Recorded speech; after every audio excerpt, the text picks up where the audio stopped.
They came in batches. Yeah. And others are just following me. With a destination. He say go carry me go Lagos.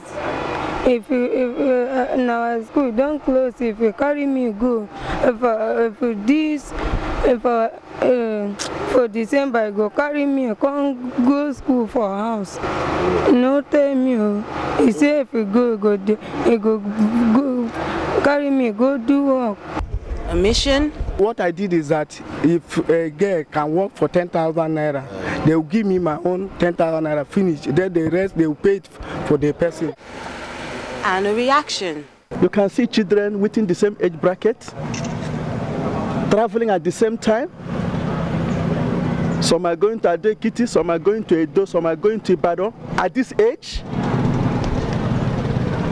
below 10 years, below 12 years, parents are hiring people to bring them to their various destinations. I can't believe this. The story of the 268 victims and traffickers handed over to the police in Kogi State on the 29th of July is like a plague that refuses to go away.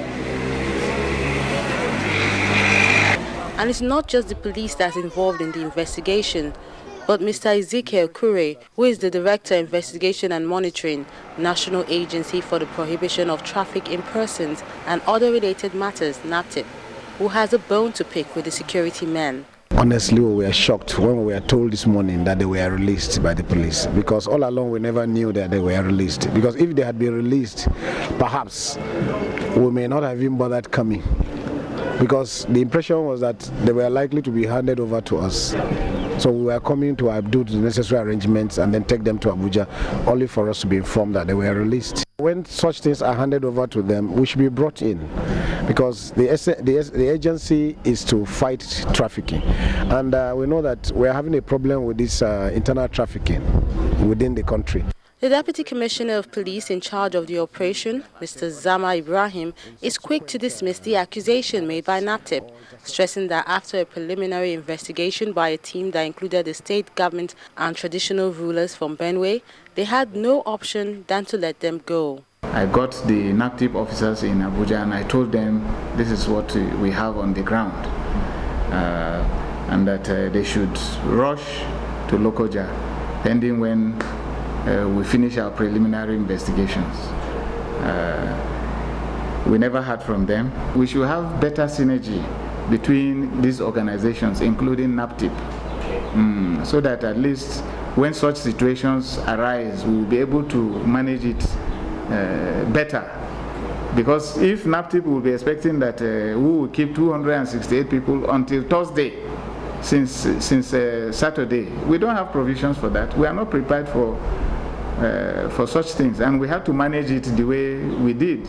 Kogi State here, we have big barracks that can accommodate people under the supervisions of the police themselves. Since it's the military that arrested them, if they have problem of custody, where to keep them, they can as well go back to the military and say, oh, you arrested these people, and therefore we don't have where to keep them. They have contacted NAPTIP. NAPTIP have not come. This is a simple telephone thing. Can you assist us to keep these children for a day or two before things are properly done? By asking them to go now, where do we find them? And these children will now become victims of abuse, victim of prostitution, child labor. There are a lot of issues that are associated with this particular episode. And it's unfortunate that police will now release suspicious criminals and at the end of the day claim not to have facilities to keep them, or claiming that certain agencies are not performing their responsibility. I think it's unacceptable to Nigeria. Most of them claimed they were going to meet their parents, especially in Ekiti State.